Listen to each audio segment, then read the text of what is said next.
Welcome to the Genealogy Gems podcast, providing quick and innovative ways to make the absolute most out of your research time and creative ideas for sharing and displaying your family history. I'm your host, Louise Cooke.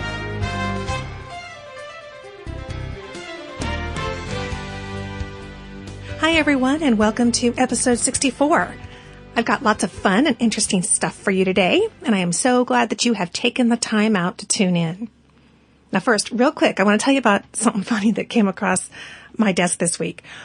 My youngest daughter, Hannah, who just turned 18, oh my gosh, I can't believe that all three of my babies are technically adults now.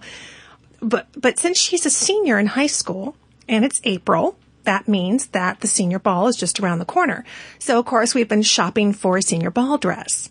Well, I did an online search to see what there was, and up pops the Genealogy Boutique and all their beautiful gowns.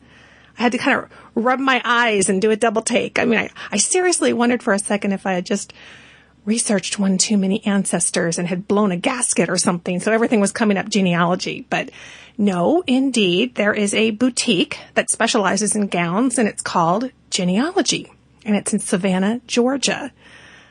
Now, I have absolutely no idea why they named their shop Genealogy, but we may just have to buy her dress there just to lend some support to all things genealogy. Now, okay, speaking of all things genealogy, on the show today, we've got a gem of an idea to talk about.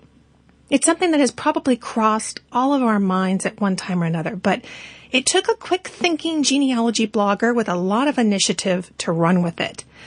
Mark Tucker, who writes the thinkgenealogy.com blog, recently wrote not just proposing the idea of online downloadable source citations, but he actually created a video that shows us what this could really look like. Now, as you know, when you download a digitized record from a subscription website like Ancestry or World Vital Records, it doesn't provide the downloadable data about the document. Basic source information that is essential to the quality of your research. And we're paying for these documents, so it seems pretty logical to me that the source citation, which is a key element of that product that we're buying, would be included. Now, there's been a lot of conversation going on various genealogy blogs, and I think this subject has the potential to become a grassroots effort. So later on the show, we are going to talk about Mark's gem of an idea and some of the things that are being said, and I'll give you my 2 cents on the subject as well. I've also got a soundbite for you from another top genealogy blogger that I am sure that you're familiar with, and he's going to share his thoughts on the subject, as well as I'm going to tell you what the big names said. Ancestry and World Vital Records when I contacted them for interviews and comments. You are not going to want to miss that. So that's coming up. And we're also going to hear from our favorite photo detective, Maureen Taylor, who's always got fun and interesting things going on. I'm doing a special workshop, which is called Is My Pet Frog Part of My Family?, which is all about genealogy at home and in the classroom for kids. Oh, how fun. I know. I'm really excited about that one. And we've got an answer to the question posed by listener Megan Kaiser in the last episode about Family Tree Maker and a frustrating challenge that she was having. And sure enough, some of you had the answer and have come through with flying colors. But first, let's see what's new in the world of online records. Don't you know when you're away from home and among strangers and you don't know anybody, don't it cheer you up just to get a paper from your own hometown?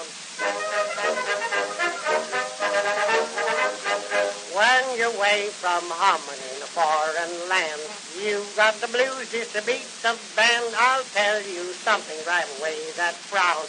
Just get the paper from your own hometown. It tells about the weather and it tells about the crops. All the gossip in the barber shop, and sometimes the print is upside down. Old-fashioned paper from your own hometown.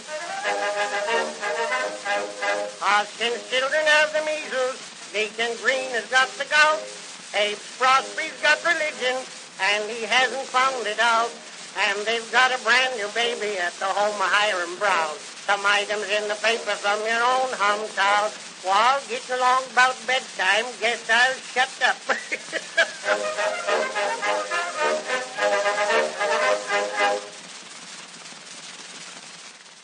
Now, I love combing through old newspapers for the color commentary on the lives of my ancestors and their communities. So it's not a surprise that what caught my eye these last 2 weeks was some new additions over at Genealogy Bank, newspaper collections. And the nice thing is that they are from a variety of states around the country. So first up, they now have the Augusta Chronicle out of Augusta, Georgia for the years 1822 through 1830. Now, when that database is complete, it's going to span from 1792 all the way through 1993. Out of New Orleans comes the Times, spanning 1837 to 1923, and they've got their eye on adding newspapers all the way through 1988. For Springfield, Massachusetts, they now have the Republican from 1861 to 1910, and eventually that's going to span from 1850 to 1987. For Trenton, New Jersey, this is one that should excite my friend Sandy, you'll find the Times from 1883 through 1922, and eventually that's going to go all the way up to 1993. If you've been searching in Cleveland, Ohio between 1914 and 1922, you're in luck because they now have the Plain Dealer, and that database will cover eventually 1845 to 1991. For Portland, Oregon, my hubby's hometown, they have the Oregonian from 1861 to 1922. So, nope, I won't find any birth records way back then for Bill. But when they're all done, we should be able to search from 1850 to 1987. And from my old stomping ground, Seattle, Washington, you can find just 2 years of the Seattle Times, 1916 to 1918. But in the end, they should span from 1896 to 1984. And for Dallas, Texas, you can find 92 years of the Dallas Morning News from 1885 to 1977. And when that's complete, it's going to go all the way to 1984. And in the queue for future release is the Press Register out of Mobile, Alabama, spanning 1821 to 1922. So here's hoping that there's something in these databases that was just what you were looking for. All right, well, coming up next, we've got some answers to a listener's question in the mailbox.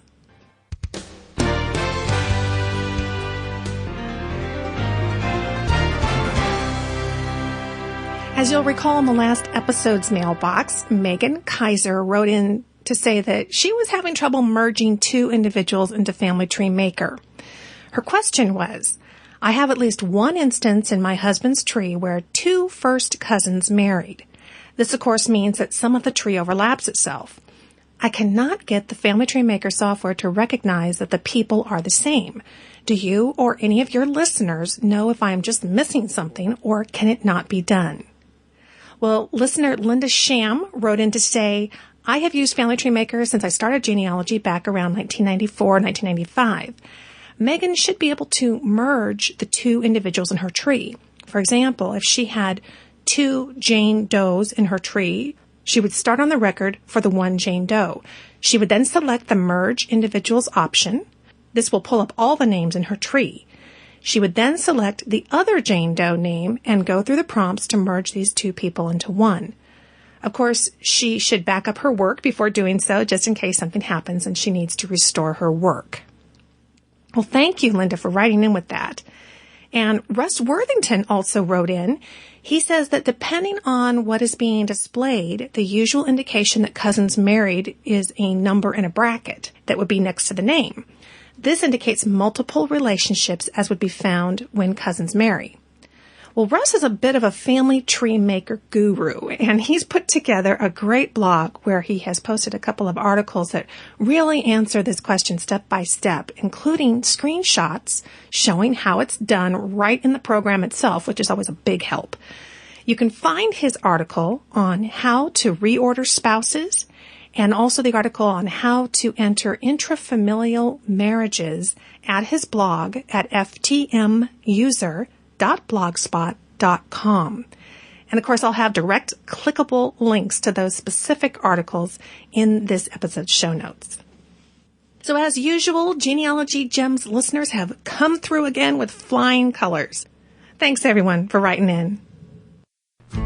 Hi there, this is Lisa Cooke of Family History Genealogy Made Easy. Have you ever wondered who your ancestors were? Finding your family history has never been easier or more rewarding. Get the tools that will deliver success along with inspiring stories of family discovery on my weekly show, Family History, Genealogy Made Easy, on personallifemedia.com.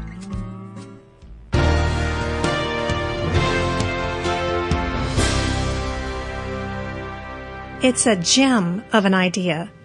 Mark Tucker, who writes the Think Genealogy blog, posted a video on April 20th, 2009. The blog post is entitled, A Better Way to Cite Online Sources. And I'll have a link directly to that blog post in the show notes for this episode, which is number 64. Now, the heart of his proposal is this. In order to encourage quality genealogy research among their customers, shouldn't the websites that sell access to genealogical records online also provide a source citation for those records that the user can download and include in their research? Now, as it stands today, when we download, let's say, a page from a census record or a page from a newspaper, there's often nothing on that digitized image itself to indicate which database it's from, and sometimes even which location or what the date was.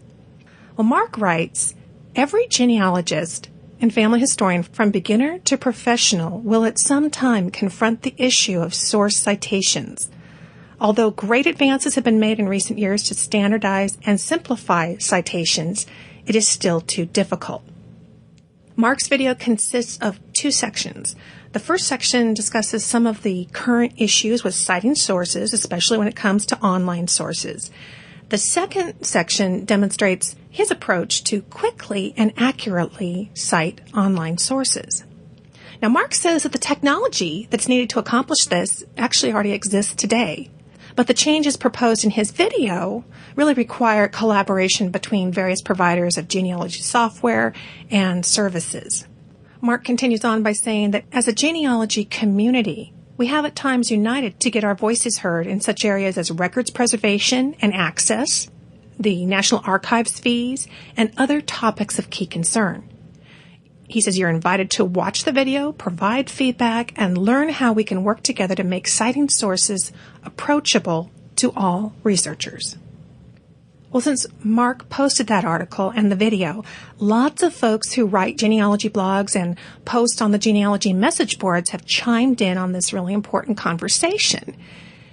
In fact, Mark emailed me recently to say, ever since our interviews in St. George, I have not stopped thinking of ways to get the message out for simplifying cite sources using evidence explained. And the interview he's talking about is the one that we did in St. George that you'll find at the Family History Genealogy Made Easy podcast. I did 2 episodes on that. One was an interview with him, and one was a follow-up on how to incorporate the genealogical proof standard and source citations into your research, and that includes a research worksheet that you can download for free from the website. But Mark also sent me a link to a message board post from Elizabeth Schoen Mills. She is the author of Evidence Explained. Now, Elizabeth says on the message board, and I quote, Mark's vision can happen. And she goes on to give an insightful explanation as to what she sees as some of the challenges for the big record sites like Ancestry and World Vital Records to really make it happen. And then Randy Seaver, who writes the very popular Geneamusings blog, also chimed in, and the statement he made that really sums up how I've been feeling about this is where he wrote, perfect is the enemy of the good. How good do the resulting EE-style source citations have to be? It may be that if they have to be perfect, the task will be abandoned. If they can be made good enough to some group standards, then every genealogy researcher can efficiently add good citations to their database. The best researchers will then edit them in their software to perfect them. I have to agree. I think it would really be a shame to never do anything because we're caught up in the citations having to be perfect. I would rather have some basic information along with the record than nothing at all, which is currently what we have. Now, I certainly can't be the only one who's gone back to their hard drive and pulled up a digitized record that I downloaded from Ancestry, a couple of months before, and then sat there puzzled, wondering where in the world this image came from or what it was about. Now, this last week, I had a chance to sit down and interview genealogy blogger and lecturer Stephen Danko for the Family History Genealogy Made Easy podcast, and I took the opportunity to also ask him for his input on this topic. If you go to some of these commercial websites, sometimes they provide you with a source citation, but the source citation isn't anywhere near what Elizabeth Shown Mills would recommend. And if only I could get something that was compliant with Elizabeth Shown Mills' latest book from the websites, that would be such a help in doing my research. In fact, it might even be a reason for me to subscribe to a commercial website if I hadn't already been doing it. I think that could be a real draw. Solve all of your source citation problems by using our databases because we provide you with the correct source citation. You don't even have to think about it. Steve, I think that's brilliant because although I don't think he mentioned that in his post, the first thought I had was it has to be a good business plan decision for these companies because, like it or not, they're in it to make money and to stay afloat. What a fantastic way to make the case that that could push people. It would certainly push me over the edge, of joining more than I already have subscribed to. Why do you think, up to this point, that none of these major websites have even, touched on providing sources for us when that's such a key element of our research?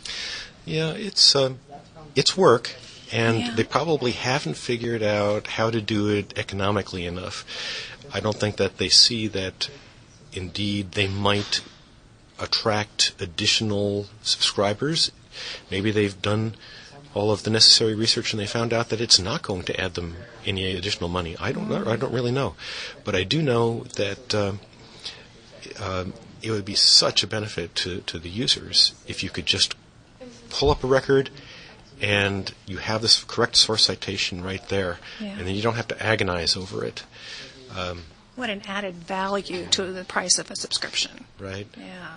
Yeah. And there might even be some way that they could automate generating those source citations as well. They might be able to figure out a way to enter the basic information for the first one, and then all of the rest in that collection get automatically updated. Yeah. I'm sure that some clever programmer somewhere can think of some way to do this. Source citation, I think, seems to be the number one problem that I hear genealogists have. They'd love to cite their sources, but they're either not sure how to do it, or it just takes them so long to do it that it discourages them. Now, while it's really been neat to see all the great conversation going on about the possibilities of downloaded source citations as proposed by Mark Tucker, it just seemed to me like the folks that we really need to hear from at this point are the genealogy subscription record websites themselves. I mean, it's their product that we're talking about, right? And in the end, these digitized genealogy records that we're talking about citing sources for are indeed products. And for companies like Ancestry and World Vital Records /FamilyLink.com, this is about business. So your humble genealogy podcasting correspondent decided to contact both Ancestry and World Vital Records to do brief interviews with their reps about this proposed idea and how they see it potentially fitting into their future business plan. And also to hear what they think of this grassroots effort amongst their valued customers. I would think in these tough economic times that it must be really great for them to see the interest that their customers have in their products and their willingness to stay engaged with them and provide input as to what elements could be added to their products to add increased value and hopefully draw more customers.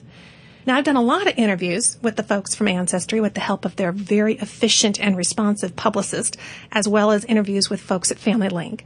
And most recently, I had a great time interviewing the Chief Operating Officer of FamilyLink, Steve Nickel, who, as you'll remember, gave us a terrific sneak peek at the newest venture that they're working on called GenSeek. And you can listen to that interview in Genealogy Gem's podcast episode number 61. So I've been really looking forward to hearing what Ancestry and World Vital Records has to say about it. So first I want to play Ancestry's representative's response to my inquiry about whether or not record sites such as Ancestry could provide or would provide source citations for the records that they provide to their customers. So let me play their official statement for you now.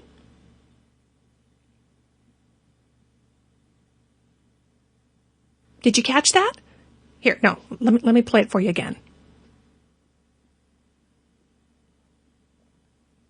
Yep, you heard it correctly. For the first time in 2 years of this podcast, not only did they not provide a telephone interview, they didn't respond to my inquiry at all. That's never happened before. And I gotta tell you, the silence is deafening. But as promised, I also want to share with you the response I got from Family Link, which is the parent company of World Vital Records. So let me play that interview for you right now. And as you can hear, World Vital Records and Family Link responded exactly the same way that Ancestry did. Now, as a genealogy media producer, I'm pretty disappointed in both Ancestry and World Vital Records responses because anytime they send out a press release or want to talk about a new venture that they're launching, I have welcomed the information and provided it here on the show and my blog, and as so many of us who podcast and blog do. And that kind of passing the word on has got to really help their bottom line. But more importantly, as a customer, the silence speaks volumes to me as to where their priorities probably lie. Ancestry in particular has made some gestures recently trying to transform their brand into one that says that they're really interested in conversation with customers. And they've been trying to shake off that cold, silent persona that they've had for a while now. And I really do applaud them for that. But it can't just be communication that benefits the promotion of their database. I think it's only really communication if it's two ways. And perhaps that conversation sometimes covers topics that are challenging. This is the first time that I haven't received a reply within 24 hours of an interview inquiry with Ancestry. And I think that tells us a lot. Now, no one is saying that source citations is going to be easy. Far from it. I totally get that. But to me, it really seems like citations are an essential part of the actual product that they're selling. It would be like buying a box of cereal with no ingredient label on it. You'd start to wonder, what in the world am I putting in my mouth? And those labels are there because if somebody comes down sick, like with a peanut allergy or something, you can go straight to the label and you can see what it contains and where it came from. Well, isn't that just kind of being responsible? I mean, I think it is. But if something goes wrong with our research and we go back to the product, the digitized record that we downloaded from Ancestry, when there's nothing there to tell us where it came from, then we're stuck. And more mistakes are likely to happen. And that's not a good thing for genealogy, the industry, or us as researchers. Which brings me to a comment that Elizabeth Schoen Mills made that I think is really the way it may all play out.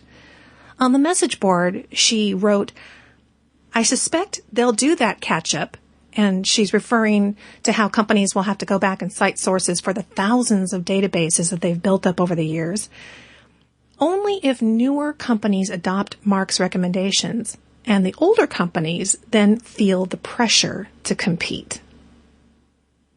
So what do you think? This is one of those questions that really does affect all of us. And I really do applaud Mark Tucker for being at the forefront of putting it out there. I think it's great conversation. And while, there isn't an easy answer, I would certainly think that the more heads we put together, the better answer we're going to get, the more quickly it's going to happen. So send me an email or leave your comment, better yet, on the Genealogy Gems voicemail line at 925-272-4021, and I will play it on the next episode. And be sure and visit the show notes for this episode because I want you to check out all the links that I've mentioned. I'll have direct links there for you for Mark's video and his blog. But most important, let your voice be heard.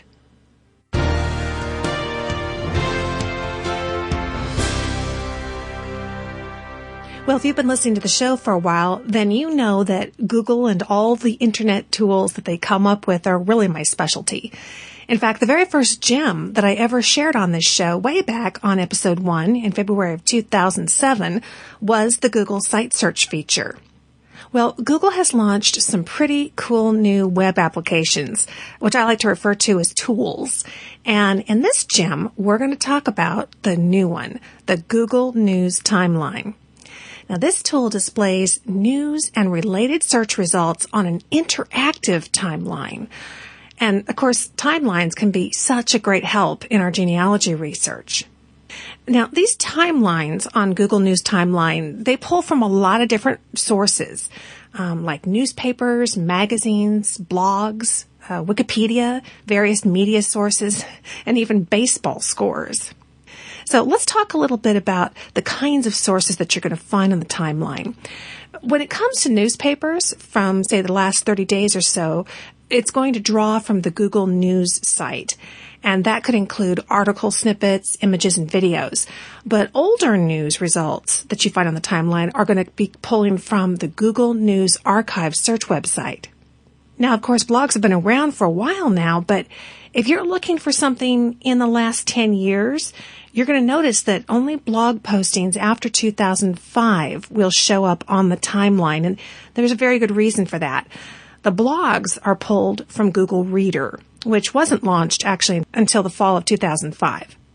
And of course, the magazines that show up on your timeline are going to be pulled from the Google News Archive and also Google Books. And what's really fun is that the front covers of these magazines are actually displayed on the timeline. So, to see an example of that, just type in your birth year and you're probably going to see a bunch of Time magazine covers, one for each month in the year that you were born. And so that's kind of fun to see what was going on in the world at that time. So let's jump in and we're going to do a search that could possibly help us with our family tree. And in my case, I am going to search on and create a timeline around the 1906 San Francisco earthquake. So the first thing you need to do is to go to newstimeline.googlelabs.com. And that's Google Labs, like laboratories. And of course, I'll have that website address on the show notes for this episode. Now, Google Labs just means that this is an experimental search tool that they're still working on and they're still refining. It's kind of in a beta test version. So when you get to the timeline, you should have a basic timeline in front of you. And the way this works is you add queries to the timeline to narrow in its focus on what you're really interested in. So in the search box at the top of the page, I'm going to type in 1906 San Francisco earthquake. And I would specify 1906 since certainly there have been other earthquakes in the San Francisco Bay Area. And then we just click the Add Query button. The timeline then appears and you'll see columns running across the screen from left to right, each column representing a month on the timeline. Now, the reason this showed up with each column being a month is that I specified an actual year.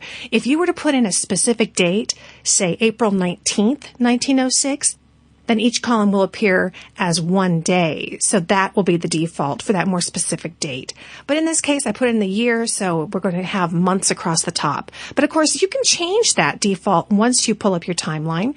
At the top on the sort of toolbar that runs across there, you can click the Show drop-down menu and revise your timeline to have each column represented by a day, a week, month, year, or decade. So there's a lot of flexibility there. And on the toolbar, you can also click the Size drop-down menu, and you can select from small, medium, or large. And this is great, particularly for people like me who need to wear reading glasses. You can turn it into a larger print. Or if there's a ton of information there, you can bring it down into smaller so it can have more on the screen at one time. So if you do this San Francisco earthquake test search, then you'll see that there are lots of items appearing on the timeline. And many of these are going to be articles. And you can tell that because they have bolded titles that are hyperlinked so that you can just click on the article title and it will open a new window showing you that newspaper or blog article. If it's more just a fact that's listed, and you'll find lots of those from Wikipedia, then at the bottom of each fact, you're going to see a small citation that it's from Wikipedia, and you can just click that, and it will open a new window in your browser featuring the entire entry in Wikipedia and all the available information about that item. Pretty spiffy. So as you can see, Google News Timeline is pretty powerful, and it's a great way to get a quick view of the historical context of a time frame that you're researching, as well as it's going to help you locate newspaper articles and other types of media that could really help you with your research. So give it a try, test it out, test it on a couple of search criteria that have to do with your family history, and see what comes up. And if you like Google gems like this, which I do, I love the tools they're coming out with and the ways that we can apply them to genealogy, then you might want to consider becoming a premium member, because we do cover Google tips all the time on the premium podcast, as well as a video series that I have. Right now, it's about a 9-part video series called Google, a Goldmine of Genealogy Gems.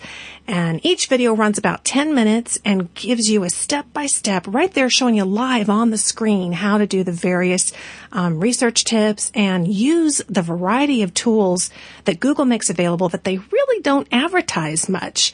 They're just kind of little found gems that I want to bring to you. So becoming a premium member is a lot like having a magazine subscription, and you pay one fee for the year, and you can access 2 members-only podcast episodes every month, and also 1 instructional video every month, plus lots of other goodies. So if you want to learn more about that, take a listen to this. Are you looking for a way to get even more genealogy gems that will power boost your research, inspire your creativity, and give you the motivation that you need to tackle that brick wall? Well, become a Genealogy Gems premium member. You'll get 2 extra members-only episodes every month, packed with great information that you can use right away. An instructional video series walking you through the best internet tools step by step. Our current series is called Google, a Goldmine of Genealogy Gems, and in each episode you can follow along with me as I show you online how to get the most out of Google. If you enjoy the Genealogy Gems podcast, then you're going to love being a premium member. But don't just take my word for it. Here's what your fellow podcast listeners have to say. This is Melissa Parker in Tennessee. I'm just calling to let you know how much I'm enjoying your Genealogy Podcast Premium Edition. I especially love the handwriting analysis with Paula Sassy, and all the tips and information that you give is just so wonderful. I would encourage anyone to become a member of your Genealogy Gems Podcast Premium. To become a premium member and start reaping the benefits right away, go to genealogygems.tv and click the Join Today button. And by entering the special coupon code SAVE20, that's SAVE20, you will get 20% off the annual membership. Genealogy Gems Premium Membership. It's where you belong.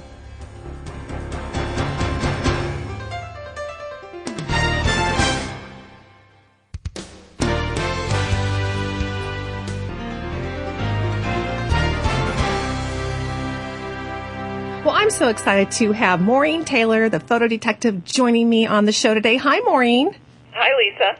Hey, it's good to have you here, and I wanted you to come on the show and talk to the folks about what you're going to be doing at the Southern California Genealogical Society Jamboree. That's coming up in Burbank, June of 2009, and I know that you're going to be there. You're coming all the way across the country, so you must be up to some fun things. Tell us about it. Wow, I am so excited about going to the Jamboree. It's an event I've wanted to attend for years.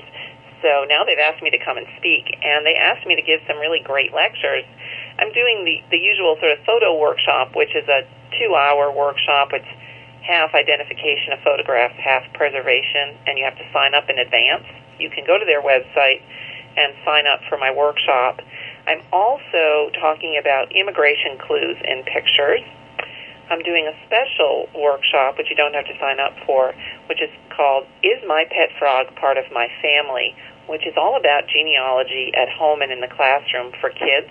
Oh, how fun. I know. I'm really excited about that one. And then they asked me to give a brand new lecture, which is based on a new book I should have coming out in spring of 2010. And it's called The Last Muster, Photographs and Stories of the Revolutionary War Generation. You may not know, and many of your readers may not know, but for the last 8 years, in my spare time, I've been tracking down photographs of the Revolutionary War veterans and their widows. Oh, my gosh. Those people who lived after 1840. And so anybody who participated in the war, you're tracking them down. How are you doing that? Are you just contacting people or putting out postings or what? I've done all kinds of things, from putting out postings to actually writing a blog for a while, to contacting museums. Wherever the national conferences are held, you'll find me in the library asking, do you have any old pictures of old people? Because all of these individuals are 80 to 100 years old or more. Wow. In age. And then telling their story of how they participated or their Revolutionary War experiences. You know, what it meant to be part of that generation. So you get to look at the picture and tell the story. It's not very often you think of them as a generation, like we do talk about the different generations in the 20th century. How interesting to look back and see them as a group. Exactly. It's been fascinating because what I learned was that there were an awful lot of children who just accompanied Dad to the battlefield. Oh, children? Children. The youngest was 5. Wow. Now, I've heard of the wives, some of the wives following their husbands. Yeah, the wives followed. But, in some cases, Dad said, come on, we're going off to capture Fort Ticonderoga. Oh, my gosh. I know. So it's a whole different sensibility. So you're having a book that's coming out on this, and then tell us again what it's a class that you're going to have at the Jamboree? I'm doing a lecture called The Last Muster, which is all about the book production and how I came up with the idea and who I worked with on it and how I found these pictures and how you can find your own pictures.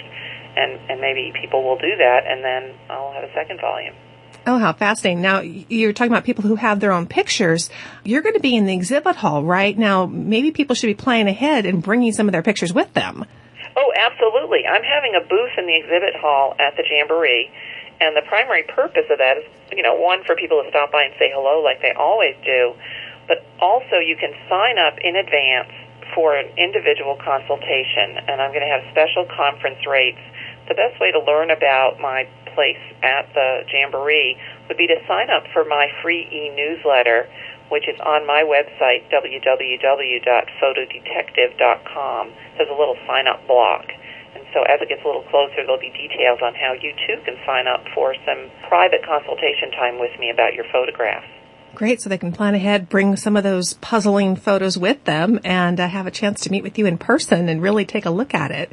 Yes, I advise people to bring the original photograph, but also bring a photocopy or some sort of copy of the image so that they can write on that copy and take notes. Oh, great idea. Yeah. Wow, they're going to be keeping you busy there. I'm going to be very busy. I know. I'm excited, too, because this is my first time going to the Jamboree, and I'll be speaking there. And it's something that, we've heard about, but trying to get the timing and everything right, it's going to be a blast this year. It is. It is going to be a very good time. I think I'm trying to do a little extended touring while I'm on the West Coast. Awesome. Well, you'll love it. It's beautiful out here. And for those of you who are thinking about going or want to meet up with Maureen there at the Jamboree, I'm going to have links in the show notes for you that will take you directly to Maureen's website as well as the Jamboree blog, which is really the best way to keep track of what's coming up. And then also their registration website when that becomes available. So, hey, Maureen, that sounds great. I'm looking forward to finally getting a chance to meet you in person. We've talked so many times. That's right, Lisa. We've never met in person. Exactly. Oh, well, thanks so much for joining us, and we'll look forward to your classes. I want to sneak into that Revolutionary War one. That sounds fascinating. Yeah, I'll see you then. Thanks. Bye-bye.